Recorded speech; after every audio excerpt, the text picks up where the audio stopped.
Broward's embattled school superintendent came to the job to a district in chaos. That scathing grand jury report, a predecessor charged with perjury. Eventually, almost half of her bosses on the school board suspended and then temporarily replaced by the governor. That group of DeSantis appointees fired Vickie Cartwright last week, but a majority of them were replaced by an election, and the newly elected board members were sworn in, and then they tried to reinstate Dr. Cartwright. They did not do that. Meanwhile, Vickie Cartwright is on the job either way under the terms of her contract, as we discussed. That's until late January. Vickie Cartwright right there live via Zoom. Thanks so much, Ms. Superintendent, for being with us. Dr. Cartwright, welcome. We're glad to see you. Glad to have a chance to hear from you. You just heard, I suspect, Lori Alhadeff say she is intent on a national search for a permanent superintendent. That seems to, not speak well of your chances. Do you still think you could be reinstated by the board? I believe that the new board can whatever that they believe is right. So in the event that they want to bring back my contract for a conversation, that is something that they can do, yes. So you were terminated without cause. That's a legal term. However, there were your former school board bosses out as of this week listed 15 items, actually pulled them because I really want to talk about some of them that you're supposed to improve upon and maybe what you've done or maybe what you don't think needs improvement.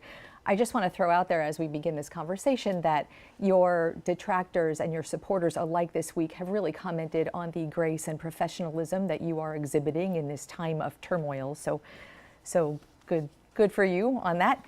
So the 15 things, Dr. Cartwright, are broken down into teaching and learning, judgment and political acumen, accusing you of playing politics, accusing you of not doing enough to address a decline in the school district population for public schools, leadership and decision making, and some of the things identified in the grand jury report, which you were not even part of, not even with the district then. So I know you know all 15. They're on our website if anybody wants to see them, but I'd like for you to address your perspective, what you've been doing, what you think you should be doing better, and where this is going.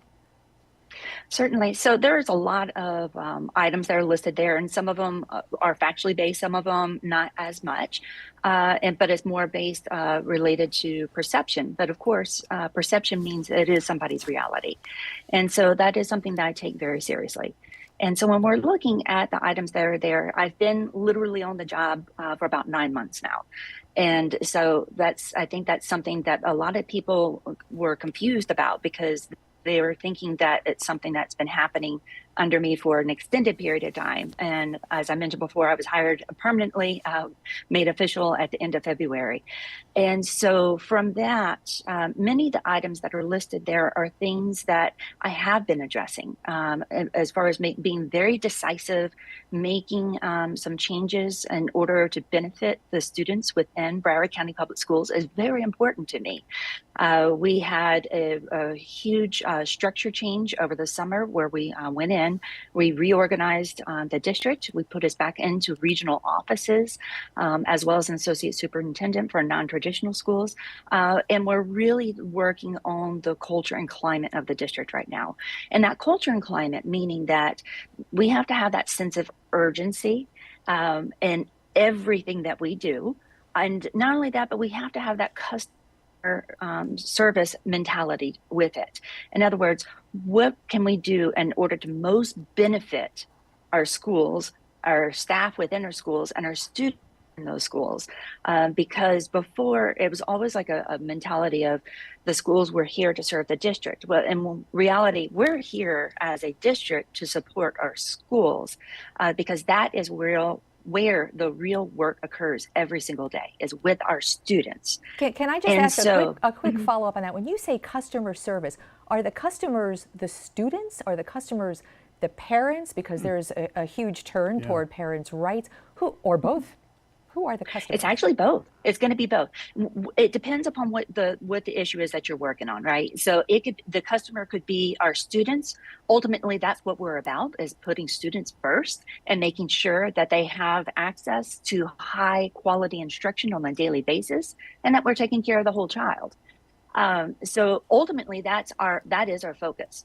And in order to do that, that means not only are we serving our students, but we have to make sure that we're responsive to the needs of our families as well. And so that's going to be our parents, guardians, and caregivers, our teachers in the classrooms, those who are working one-on-one with our students. It could be our ESPs, our paraprofessionals. It could be our school administrators. So our principals and our assistant principals, those leaders that are making a difference every single day. It could be the community for which the school serves and for which the district serves as well. So it, dependent upon the situation, is going to define who those customers are. Yeah. Dr. Cartwright, the school board, as previously made up with the 5 appointees by the governor, in October, they laid out this program for improvements, areas where they wanted you to do better, and then they gave you 90 days to sort of make a start on it. I mean, clearly you've been working on it, and then suddenly at the next meeting, out of the blue, 10 o'clock at night, comes the motion on his last day by a board member, to terminate you without notice. Did that violate the Sunshine Law in the state of Florida?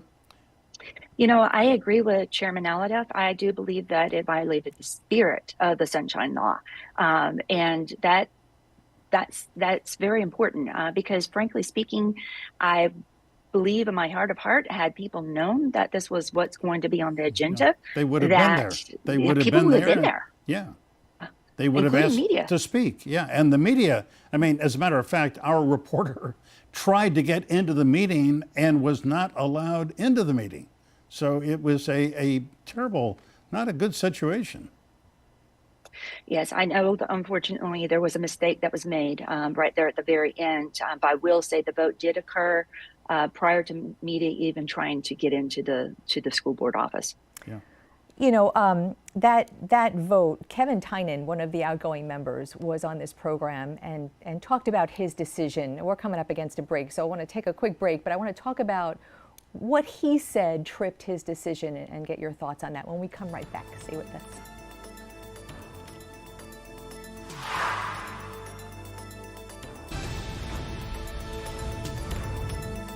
We are back with Broward School Superintendent Vickie Cartwright.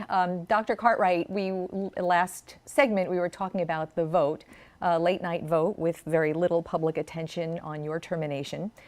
60 days from now that ends, and we don't know what's going to happen in the interim. But for now, Kevin Tynan, who was one of the outgoing board members who eventually did vote for your termination, talked about what a difficult decision that was, and that it ultimately for him came down to this audit on a particular vendor that had a very questionable to them relationship with the school district. And if you read the grand jury report, that is kind of a theme: oversight, vendors, contracts. And I wonder if you could go into how you are handling what has been an intractable problem for Broward's district and perhaps others. Absolutely. So that is one of the areas that one of the areas that I know I need to look into, or actually have been looking into and will continue to, as well, is really looking at the process related to the whole procurement process itself. And that is not just within the procurement department. I'll make that clear because we all have ownership into that. So if it's a teaching and learning product, something that deals with instruction, so who is involved with it? What does that look like? What type of oversight is occurring? And what do we need to do? So when I first started here, that was something originally the chief auditor had reported directly to me. And so I had met with him and spoken with him on a few areas that we wanted to take a look into.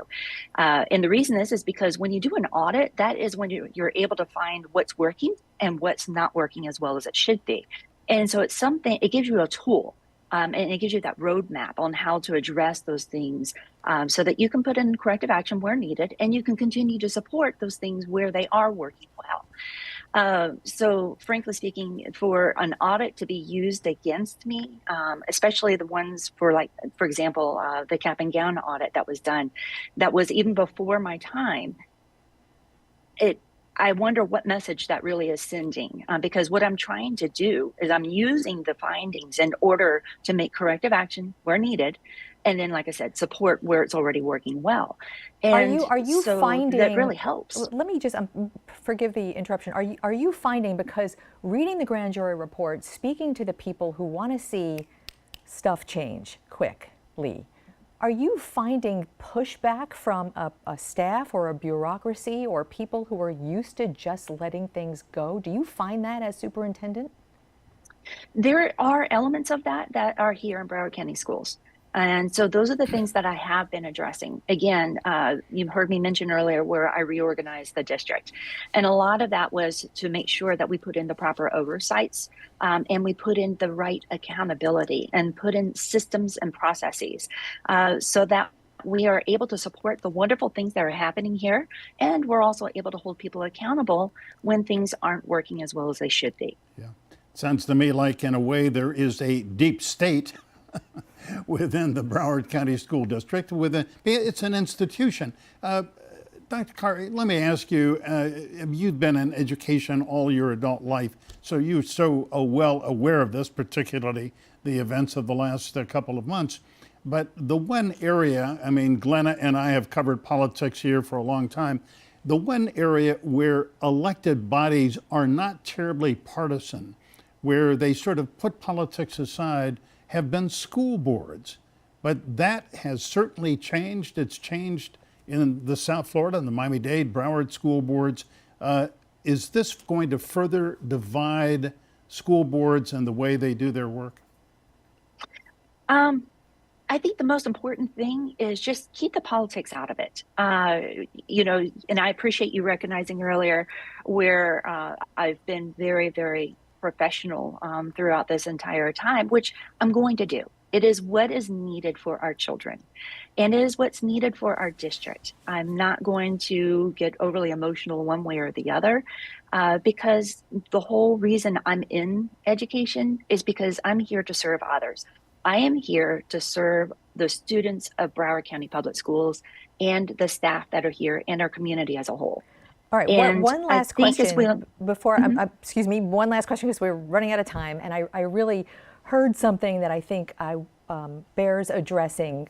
Tori Alston, who was the chair, still on the board, no longer the chair, last month, I believe he was with us, cited some statistics that you, the superintendent, I think really need to address for parents, for stakeholders. He was talking about third grade proficiency in English at 52%. And eighth grade proficiency in science at 37%. He mentioned algebra, but adults even aren't proficient in algebra, so I'll leave that one out. But those, kidding aside, those are some really concerning numbers post-COVID. Take the next, 30 seconds or a minute and tell this community how students are going to be made proficient in basic work. So I think what's really important is we do have a strategic plan right now that allows us to be very laser focused. We have gone in and we're taking a look at some of the strategies for how we are supporting our schools. So we have changed that as well. And we're also ensuring that we are monitoring the progress of our students appropriately. And even on Saturdays now, starting this upcoming Saturday, we have tutoring that is available to all third graders throughout the entire district. It's free, and it's held at our elementary schools. So it's our Saturday tutoring program. They get free busing if parents need that, and they online, and it's going to be smaller groups. So we're very, very focused on these areas. So we have that available for our third graders. We have that available for our eighth graders, as well as for our 11th and 12th graders who are not on track for graduating on time. So it's thinking outside the box, doing things different than what we have done in the past, as well as even how we teach reading in Broward County. We have changed. We've gone from balanced literacy to the science of teaching, the science of reading.